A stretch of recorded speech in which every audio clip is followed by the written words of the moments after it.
Chapter 28. Roth yawned and glanced at her chrono for the third time in 15 minutes. They were out in the middle of nowhere, in a quick and dirty makeshift camp, and she was watching the darkness for monsters. Monsters.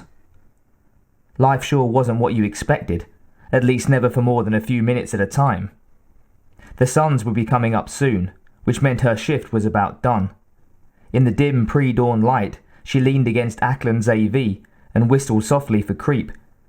The mutt had wandered over to stand watch with Leo, an older Chinese man who always seemed to have candy in his pocket. After a few seconds, Creep padded quietly through the maze of vehicles to join her. She scratched his head. "How's Leo, dog? Still awake?" Creep waffled softly and sat down, tongue hanging out. "I heard that, Roth." A voice crackled in her ear. "You been feeding my dog crap again, Leo?" Roth spoke quietly. Most of the camp was still asleep, except for her and 5 others. On any normal night, they would have swapped jokes and insults, maybe taken turns napping. But the day before had been too long and too frightening. The shift had been tense and silent, and except for one false alarm when a few stray Rinth had wandered into camp, uneventful. Leo chuckled. "Yep. You don't give him anything good. If I were him, I'd be hungry for something besides soy pro in a can too." "You'd make a good dog, Leo." There was a short pause, and then Kaylor came online. "Sorry to interrupt, folks, but shouldn't Noguchi be here by now?" Roth sighed. "Yeah, we know." Kaylor had a bad habit of stating the obvious. Leo cut in. "Maybe someone should go back." He trailed off. No one replied. Roth concentrated on the twin suns as they sneaked up on the far edge of the desert and began to lighten the clear sky. 20 minutes later, the door to Ackland's AV banged open. Roth jumped. She had been lulled into a trance by the silence and the purity of the early morning. Asshole. Within a few minutes the camp was up. Bleary-eyed ranchers and their children stumbled out onto the almost cool air and trotted off to relieve themselves behind various rocks and low shrub. Roth shouldered her rifle and rubbed at her eyes. Sleep would be bliss, but she wanted to stay awake for a while and watch for Noguchi. "Jame?" Kathy walked over with 2 cups of coffee. "Thanks, hun. Get any sleep?" Kathy smiled. "An hour or 2 at least." She handed Roth a mug and kissed her lightly. "I figured you wouldn't be ready for bed quite yet." Roth motioned with her head at a small group of people who had gathered by Lucini's AV, Ackland and Weaver among them. "What's the deal?" Kathy shrugged. "Ackland's being a dickhead. What else?" Jenkins arrived and took over from Roth. They nodded at each other. As soon as the shift was covered, Roth and Kathy walked over to join the circle. Several other ranchers had also stopped. "And I think it's suicide." Ackland looked blustery and irritated, as usual. Kathy was right. He was a dickhead. "What's suicide?" Roth asked. Weaver's cheeks were flushed. "Oh, nothing. Ackland is being a coward, that's all."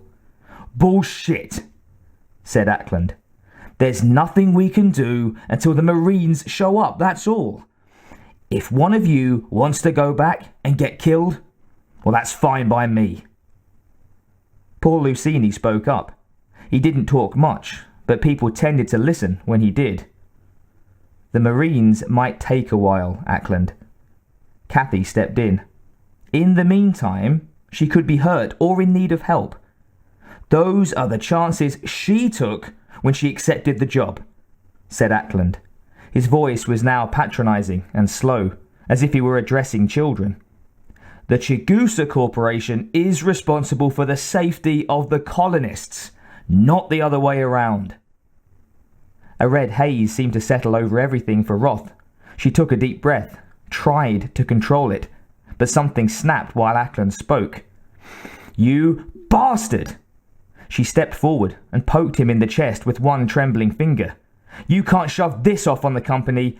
You had me lie to Doc Revner about where we found those creatures, and it was your idea to sneak those Rinth past quarantine." She took another step towards him. I'm ashamed to admit my part in it, but I take responsibility for my stupidity. What's your excuse? Ackland held up his hands as if to defend himself. Hey, look.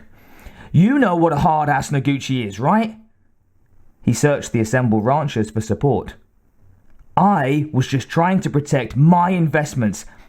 Our investments. Lucini spoke again. Fuck the investments. I've got a family. Several others chorused agreement. Weaver glared at Ackland. You can say what you want about Noguchi, but when it came down to it, she risked her life to save all of us, including your ass. Ackland opened his mouth, his fat face angry, and then closed it again. He turned and walked away. He'd better pray she's still alive when this is all over, Kathy whispered to Roth. Roth nodded. The rush of adrenaline was gone, had left her exhausted. She caught Weaver's gaze. Are you looking for volunteers? Weaver considered it for a moment and then shook her head. No, not yet anyway. Machiko told us to wait, so we'll wait. If she's not here by late afternoon, though. Right, let me know, okay? Roth and Kathy walked over to a makeshift table that had been assembled and stacked with trays of rolls and a couple of pots of coffee. Do you think she's still alive? Said Kathy. Roth started to say no, but then thought better of it. If anyone could survive that place right now, she said carefully, it'd be her.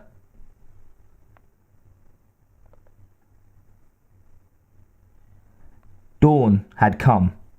Broken Tusk stepped past her, out into the open compound, and then motioned for her to follow. Noguchi crouched outside of the door and pointed left, then right with her handgun. It was clear. She could still hear the screaming bugs around the corner to her right. They continued to slam into the main door, apparently unaware their prey had escaped. Noguchi and Broken Tusk circled to the back.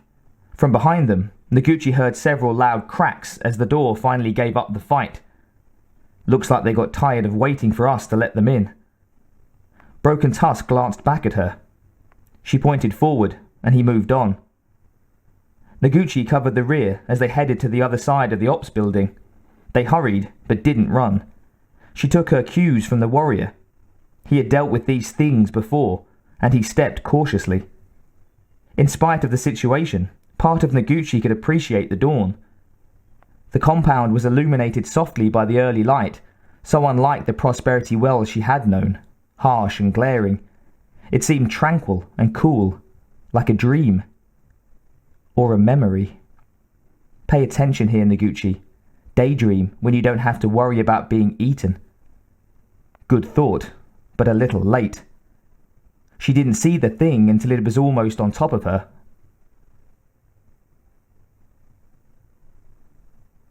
Dashunde heard the splintering of the weak door behind them, and then he circled.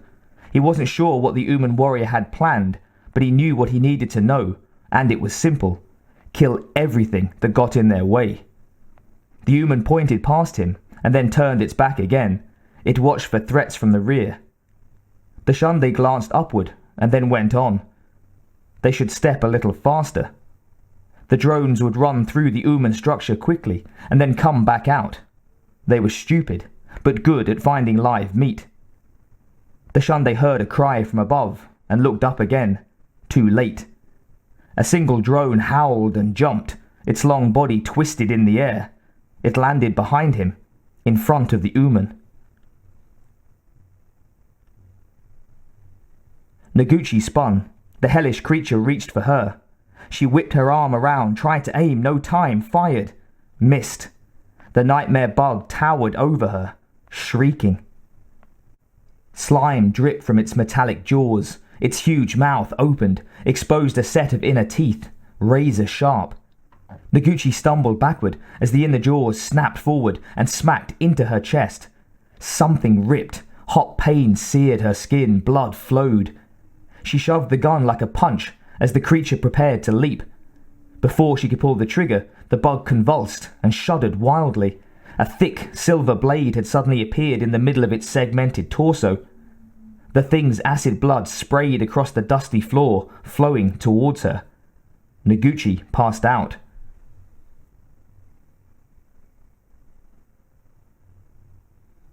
The Shunde speared the drone in the back and then tossed the body across the ground. It wasn't dead yet, but it would be. He spun, searched for others. He could hear the attacker's cry answered from structures all around. They would be here in seconds. He scooped up the Omen and ran. He had not had time to study the Omen dwellings properly, save the tower he had fallen from the night before. But the two larger Omens had been in one of the buildings nearby. He was sure of it. With luck, it was still safe, and the warrior had seemed to want them to head in that direction. The warrior weighed almost nothing, hardly more than his staff. It made a low sound of pain as he pounded the dust. Speed was of the essence. He could not fight with it in his arms. The drone had clawed open the human's soft armor now soaked in thwei. Red blood, unlike his own. How different they were. He heard screams from where he'd left the dying bug. It had been found. The Shunde ran faster. She was flying. Noguchi opened her eyes and blinked hard. Her abdomen felt shredded, and her head ached. Broken Tusk carried her. They ran through the compound, incredibly fast. Something had happened. She had been attacked. She lifted her head slightly and panicked for a split second before she realized that the gun was still clenched in her fist. She winced at the pain in her chest and belly and closed her eyes again. Broken Tusk had saved her, but there was nothing she could do until he put her down. From somewhere not so far away, the nightmare creatures howled. The Shunde saw the open entry to some long, low structure directly ahead. The drones hadn't spotted him, yet. He ran to the building, scanned the interior quickly, and ducked through the Uman-sized door. It was empty. He set the warrior down carefully and then closed the door. He fumbled for a minute with the latch mechanism, and finally smashed the door hard enough to drive it into the frame. It was a flimsy barrier. The drones would get through it in seconds, but they didn't know where he was. Not yet. He turned to look at the Uman, and was surprised to see it sitting up. It still held its small burner, not aimed at him, but not down either. He approached it carefully and crouched down next to it to study the wound. The human seemed to protest at first, but relented quickly. It lay down. He pulled the soaked padding away from the warrior's body and touched it gently. The Uman moaned. "It's not going to kill you," he said. The Uman didn't reply. He tried again. "No they day. Understand?" It didn't understand. It babbled for a minute, and then fell quiet again. Frustrating. The Shunde lifted the rest of the weak armor away from the warrior's chest, and then hissed, surprised. If Uman anatomy was anywhere similar to Yautja, this warrior was a female. He hadn't thought of it before. It had a pair of what were obviously milk glands. Stupid. Of course it's female. Yautja females were bigger than males. It was apparently the reverse for Umans. It had never occurred to him. That was stupid. Simple mistakes like that could lead to bigger ones, fatal ones. It also explained why this warrior was smarter than most of the Yautja he taught. Females of any species were usually smarter than the males. The Shunde assessed the wounds. Minor. There was a fair amount of blood, but it had already stopped flowing, and most of the acid burns had been slowed by the armor. He used some of the torn armor to stanch the wound, and then sat back on his heels and studied the Uman. It watched him, curious perhaps. They didn't have much time, but the Shunde thought they could spare a few seconds. He pointed at his chest and gave her his honorary name. Da Shunde. The Uman shook her head. Da Shunde. He stretched it out. The Uman tried, but couldn't make the right sounds. The Shunde shook his head. She reached out hesitantly and touched his shortened mandible. The new-style masks covered only the nostrils, leaving the fighting tusks bare. She said something in her own language, then repeated it. The Shunde tilted his head. It wasn't his name, but she seemed to understand the meaning. Brakindask. The human exposed her teeth, and then pointed at herself and spoke. The Shunde tried. Nikute. The human shook her head. He looked at the creature for a moment, and then named her. Datudi. It was the feminine of small knife, a brave name, and it suited her. Datudi pointed at herself, and then did her best. Datudi. The Shunde hissed with pleasure. It was a start, and it was enough. It was all the time they could waste on pleasantries. Should they survive, they would talk later. He stood. Datudi, he said. We must go. The human got up, staggered slightly, and then nodded. She was all right. The Shunde turned and walked to the door. He listened. The drones had run past their structure and were assembling elsewhere, which likely meant their nest was close by. The leader waited for Datudi to join him, feeling older than he'd ever felt before. His bones ached. He had been on many hunts, dangerous hunts, but for the first time the outcome was not obvious. There were more drones here than he'd ever fought, and where there was a nest, there would be a queen. The drones could do that, change to female when no others were around, and a queen was not an easy kill. He sighed deeply. If his final hunt were not today, it would be soon.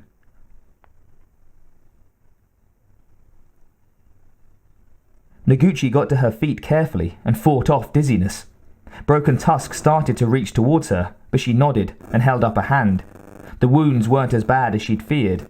The lightheadedness was more exhaustion than anything else. She joined Broken Tusk at the door and held her handgun ready. Her new name rang through her thoughts. Datudi.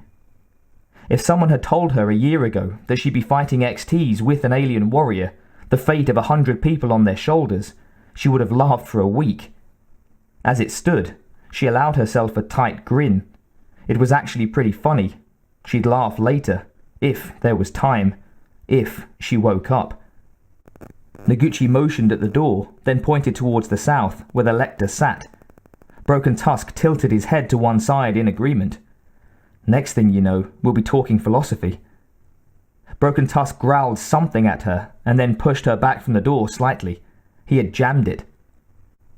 Noguchi stepped back and watched as the warrior took a deep breath, and the door flew open to expose one of the warriors, a twin to Broken Tusk, holding a spear, its arms raised to strike.